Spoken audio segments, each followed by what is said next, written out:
में क्या हुआ, इंडोनेशिया ने आगे आने वाली G20 की अध्यक्षता भारत को सौंपी।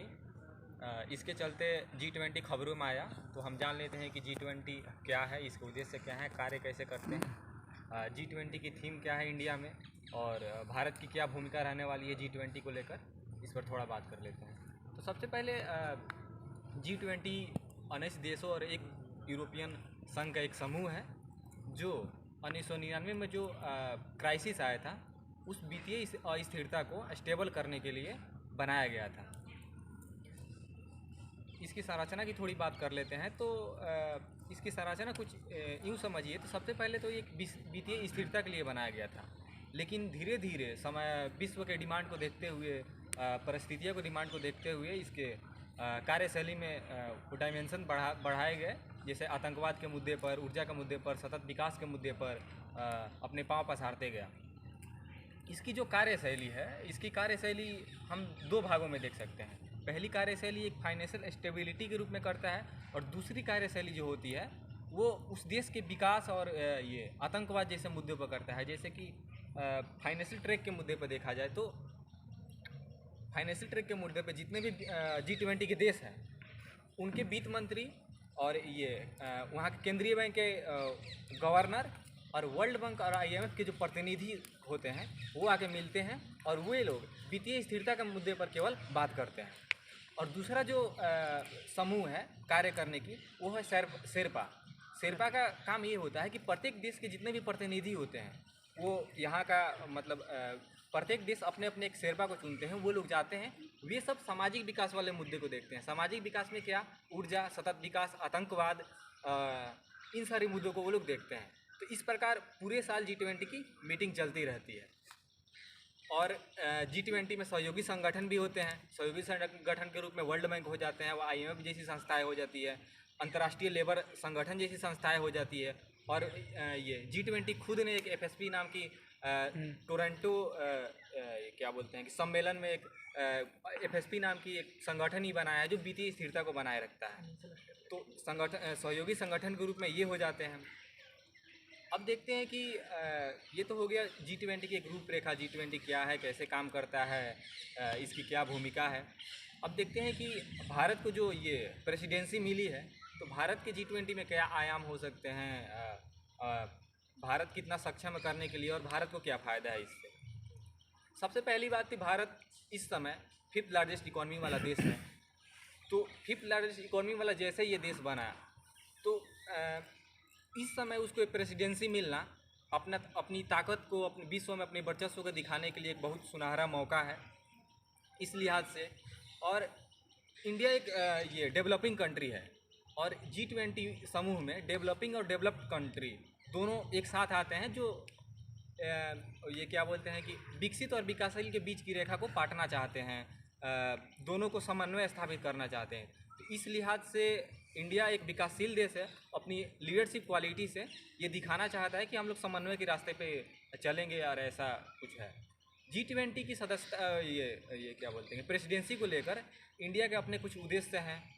जैसा कि पिछले सम्मेलन में, इसके पिछले सम्मेलन में जो इंडोनेशिया में हुआ था, उसमें प्रधानमंत्री ने ही कहा था कि this is not era of war,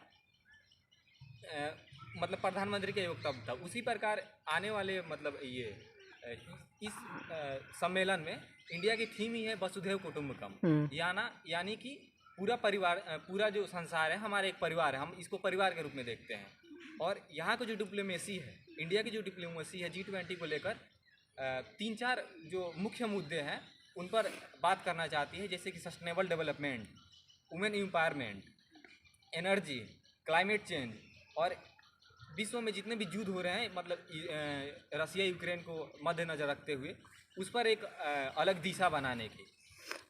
और प्रधानमंत्री मोदी जी का खुद ही एक आश्वासन है कि मतलब उनका खुद का एक वक्तव्य है कि हम लोग समावेशी विकास चाहते हैं, किसी एक का विकास नहीं, सबका विकास होना चाहिए, ऐसा इन्वायरमेंट बनाना चाहते हैं। और हम लोग डिजिटल इंफ्रास्ट्रक्चर पर काम करना चाहते हैं।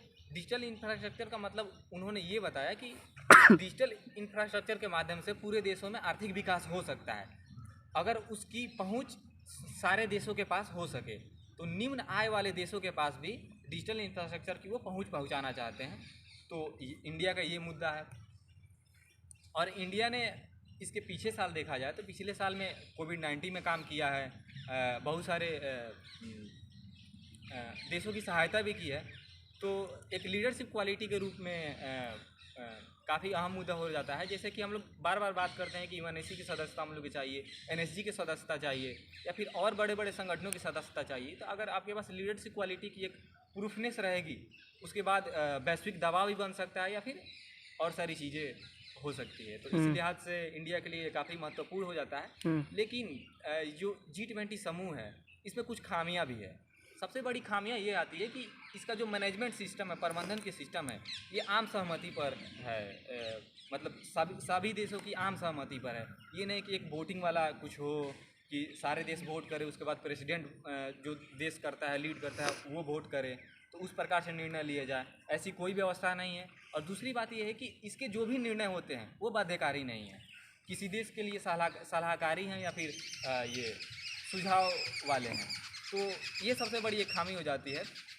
हालांकि और इसमें जितने भी सहयोगी संगठन हैं उसकी विश्वसनीयता विश्व में नहीं रह गई है। जैसे कि यूएनएससी की विश्वसनीयता नहीं रह गई है क्योंकि इंडिया को खुद ही नहीं मिल पा रहा है, या फिर जितने भी G4 कंट्री हैं उनको नहीं मिल पा रहा है, और जो पावरफुल कंट्री है उनकी मनमानी चल रही है। IMF का वो भी वही हाल है, उसमें डेवलप्ड कंट्री का ताना बाना ज़्यादा है। तो सहयोगी संगठन ही अगर आपके अविश्वसनीय हो तो फिर निर्णय जो भी आएंगे उस तरीके के अच्छे नहीं हो पा रहे हैं, बाध्यकारी नहीं है। इस लिहाज से चुनौती से भरा हुआ ये थोड़ा सा G20 है। हालांकि इसके कुछ उपलब्धियां भी रही, बहुत सारी उपलब्धियां भी हुई है। सबसे पहली बात कि यूनाइटेड नेशन के बाद एक ऐसा एक संगठन है जिसमें विकसित और विकासशील देश दोनों एक साथ बैठते हैं, एक हैसियत से बैठते हैं, और दोनों समन्वय करने की कोशिश करते हैं। और इसमें डेवलपिंग कंट्री की बात भी सुनी जाती है, सबकी बात सुनी जाती है। और एक फैक्ट मैं शायद भूल रहा हूँ कि G20 में वो तो खैर कि ट्रॉइका नाम की एक वो होती है जो एक फ्यूचर पास्ट में जो भी वो क्या बोलते हैं प्रेसिडेंट रहे हैं उनकी बात सुनी जाएगी, और फिर प्रेजेंट में जो है उनकी बात सुनी जाएगी, और जो फ्यूचर में रहेंगे उनकी बात सुनी जाएगी। पहले इंडोनेशिया था, अब इंडिया है, बाद में इटली या ब्राज़ील वो होने वाला है। ये तीनों मिलकर अपनी एजेंडा सेट करते हैं।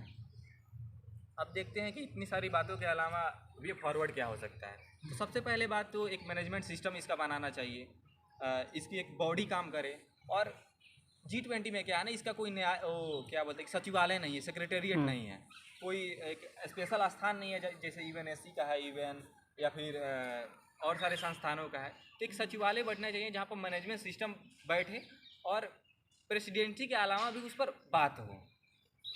और दूसरी वही बात की बाध्यकारी इसको बनाया जाए, कुछ सैंक्शंस वगैरह इम्पोज किए जाए ताकि जितने भी अहम निर्णय लिए जा रहे हैं 1 साल के उपरांतों के बाद, तो उसको और प्रभावी रूप से लागू किया जा सके। और वही है जैसे कि हमारा थीम है वसुधैव कुटुंबकम, तो सारे देश अपने अपने स्वहित को त्याग कर पूरे देशों की ये विकास के लिए काम करें। जैसे कि हमारे संस्कृत में श्लोक भी बोला जाता है कि अयम निजम परोवेति लघुगणना चेत साम उदार चरिता नाम तो वसुधैव कुटुंबकम, यानी यह अपना है यह पराया है, ऐसे घटिया किस्म के लोग बात करते हैं, मतलब मूर्ख लोग बात करते हैं। उदार चरित्र वालों के लिए पूरी पृथ्वी एक परिवार के समान है। तो वही हमारा भारत लेकर इसको चल रहा है, और उम्मीद है कि काफ़ी अच्छे से 2023 जाएगा। बाकी देखिए जिंदा है हम लोग।